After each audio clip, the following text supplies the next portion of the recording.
Apa jadinya jika kamu mendengar ada orang yang mengaku membunuh puluhan orang dan perkosa 1.000 laki-laki? Selamat datang di channel Tanya AI episode True Crime Horror Story. Nah, di dunia yang dingin dan kejam itu, hiduplah Carl Panzram, sosok yang kayak mimpi buruk jadi nyata. Selama lebih dari 30 tahun, Carl Panzram, orang yang hidupnya penuh kebencian dan kekerasan, jadi simbol kengerian. Ngakunya sih, dia udah bunuh 21 orang dan perkosa lebih dari 1.000 laki-laki. Makanya dia dijuluki monster manusia. Ini cerita tentang kebencian yang mendarah daging dan kekerasan yang gak masuk akal, yang bikin jiwa manusia jadi rusak, berubah jadi monster yang menghantui sejarah. Perjalanan hidupnya yang kelam, penuh sama kebrutalan dan tanpa ampun, bakal bawa kita ngelihat sisi tergelap hati manusia. Siap-siap ya, kita bakal buka kedok mengerikan di balik sosok Carl Panzram, si monster manusia. Carl Panzram, nama yang bikin dunia gempar karena kengeriannya. Lahir tanggal 28 Juni 1891 di Minnesota, Amerika Serikat. Kayaknya sih takdirnya emang udah suram dari awal. Masa kecilnya yang keras, hidup dalam keluarga miskin dan berantakan, bikin hati dia dipenuhi kebencian. Bayangin aja, masih kecil, Panzram udah ngerasain pahitnya dunia. Kekerasan jadi tontonan sehari-hari, ninggalin luka batin yang nggak sembuh-sembuh. Tanda-tanda kebencian dan kebrutalan mulai muncul, kayak monster yang lagi bangun dari tidur panjang. Umur 11 tahun, Panzram dikirim ke sekolah nakal. Sekolah reformasi maksudnya. Tapi bukannya dibimbing, dia malah ngalamin neraka dunia di sana. Dia ngaku jadi korban kekerasan fisik dan seksual, makin memperparah luka di hatinya. Perlakuan kejam itu bikin benih kebencian dalam dirinya makin subur, ngebawa dia ke jalan yang makin gelap. Akhirnya, Carl Panzram beneran jadi penjahat kelas kakap yang kejam dan gak punya ampun. Dia lampiasin semua kebencian dan kemarahannya ke dunia, nyebarin teror di Amerika dan negara-negara lain. Rumah yang harusnya jadi tempat ternyaman buat anak-anak, malah jadi neraka buat Panzram kecil. Dinding-dinding butut itu jadi saksi bisu kekerasan yang dia alamin, ninggalin trauma yang gak bisa dilupain. Sekolah reformasi yang diharapkan bisa bikin dia jadi anak baik, malah jadi mimpi buruk yang terus menghantui. Di balik jeruji besi itu, Panzram kecil disiksa fisik dan mental, ngehancurin sisa-sisa kepolosannya. Coba bayangin, masih kecil udah ngerasain penderitaan kayak gitu. Rasa sakit, takut, dan marah, semuanya campur aduk dalam dirinya, ngebentuk kepribadiannya yang kelam. Panzram tumbuh dengan luka batin yang menganga. Kebencian dan kemarahan membara dalam dirinya, nyari pelampiasan. Dia mulai ngelakuin kejahatan kecil-kecilan, kayak nyolong, sebagai bentuk pemberontakan terhadap dunia yang menurutnya nggak adil. Tapi, itu semua nggak cukup buat ngilangin api kemarahan dalam dirinya. Panzram makin terjerumus ke dalam jurang kegelapan, nyari pelampiasan yang lebih besar dan mengerikan. Dunia yang kejam udah berhasil nyiptain monster dalam diri Carl Panzram. Luka masa lalunya jadi bahan bakar yang bikin api kebencian dan kemarahan dalam dirinya terus menyala. Kayak macan lepas dari kandang, Carl Panzram nyebarin teror kemana-mana. Amerika Serikat, tempat dia dilahirin, jadi saksi bisu kekejamannya. Tapi kegilaannya nggak cuma sampai di situ. Panzram ngelewatin samudra, bawa-bawa kebencian dan amarahnya ke benua lain. Afrika jadi sasaran berikutnya. Bayangin, di tengah-tengah alam Afrika yang indah, Panzram malah nemuin kepuasan dalam menumpahkan darah. Dia ngaku udah bunuh 6 orang di Angola dan buang mayatnya ke sungai yang penuh buaya. Kejahatannya nyebar kayak virus, menginfeksi setiap tempat yang dia singgahi. Dari Amerika Utara sampai Afrika, Panzram ninggalin jejak darah dan penderitaan.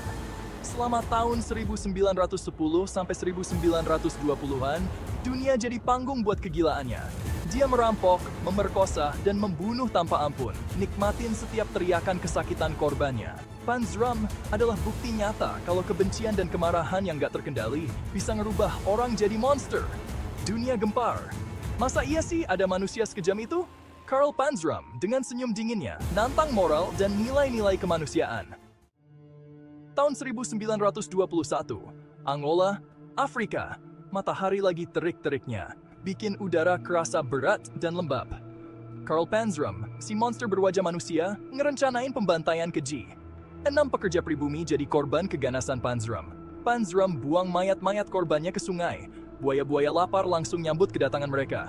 Carl Panzram, si monster dari Minnesota, udah nansepin namanya dengan darah di tanah Afrika. Salem, Massachusetts. Kota kecil yang tenang, terkenal dengan cerita serem tentang perburuan penyihir di masa lalu. Tahun 1922, Carl Panzram menghantui kota ini. Seorang anak laki-laki jadi korban keganasan Panzram. Dia memperkosa dan membunuh anak itu. Tembakan di kepala mengakhiri hidupnya. Rawa-rawa jadi kuburan buat korban Panzram. Mayat anak itu dibuang begitu aja. Keheningan malam menyembunyiin aksi keji itu. Salem, kota yang dulunya dihantui rasa takut, sekarang dibayang-bayangi monster. Carl Panzram dengan hati penuh kebencian nodai kota ini. Kejahatan nunjukin kegelapan bisa muncul di mana aja. Panzram bukti monster bisa nyamar jadi orang biasa. Salem harus ngadepin mimpi buruk lagi.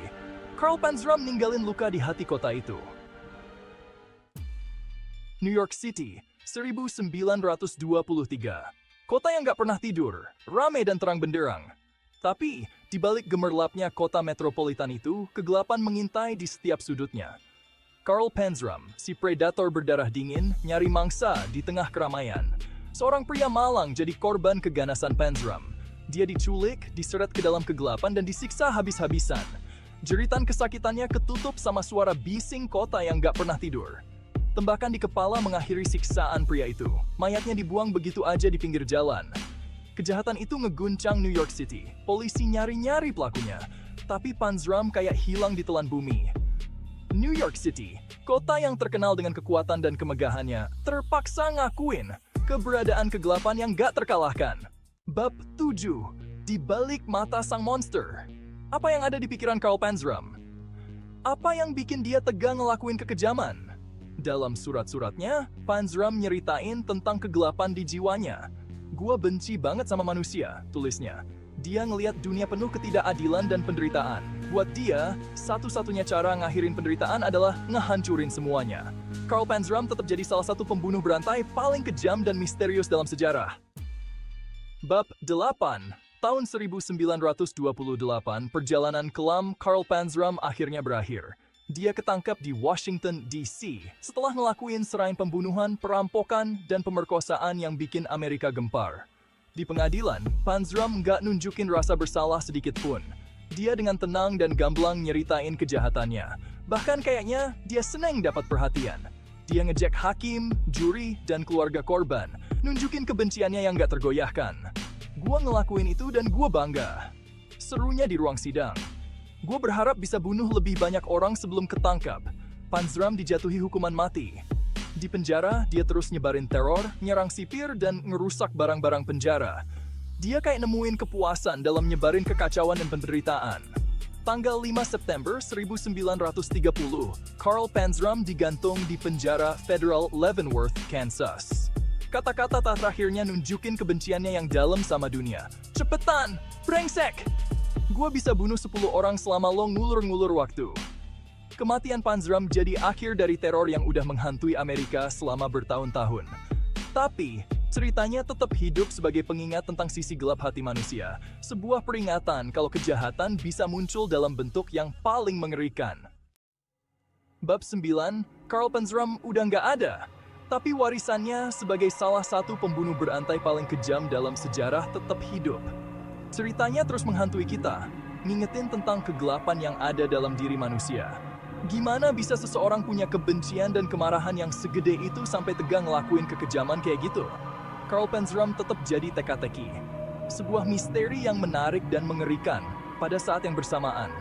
Kejahatan ada di mana-mana, ngintip di balik tembok rumah kita, di jalanan yang kita lewatin, bahkan di dalam diri kita sendiri. Cuma dengan cara itu, kita bisa nyegah munculnya monster-monster baru di masa depan. Bab 10, Carl Panzram. Nama itu sekarang jadi sama artinya dengan kekejaman, kebencian, dan kegilaan. Ceritanya tetap hidup dalam catatan kejahatan, sebuah pengingat tentang sisi tergelap hati manusia. Coba bayangin, di balik jeruji besi yang dingin dan lembab, Panzram ngabisin hari-hari terakhirnya. Matanya yang kosong natap kejauhan, penuh sama kebencian dan penyesalan yang gak terucapkan. Atau mungkin dia gak nyesel sama sekali. Mungkin dia malah puas nginget-nginget aksi-aksi kejamnya. Panzram, si monster berwajah manusia, hidup dan mati dalam kegelapan.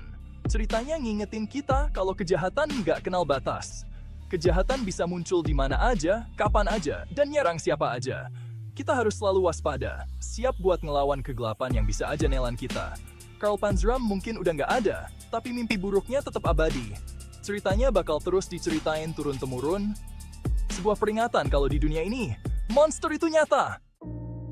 Outro, Karl Panzram, monster berwajah manusia. Ceritanya yang kelam dan penuh darah, jadi pengingat tentang sisi gelap hati manusia. Kebencian dan kemarahan yang gak terkendali, luka masa lalu yang gak sembuh-sembuh, dan kegilaan yang merasuki jiwanya, nyiptain sosok monster yang gak terlupakan. Tapi pertanyaannya tetap sama, apa Panzram emang terlahir sebagai monster? Atau dia dibentuk sama kekejaman dunia? Mungkinkah kita semua punya potensi kegelapan yang sama dalam diri kita? Coba dipikirin baik-baik deh. Dan pas lo ngaca malam-malam, coba tanya sama diri sendiri, udah lihat monster di dalam diri lo hari ini? Jangan lupa like, comment, subscribe untuk konten mengerikan lainnya.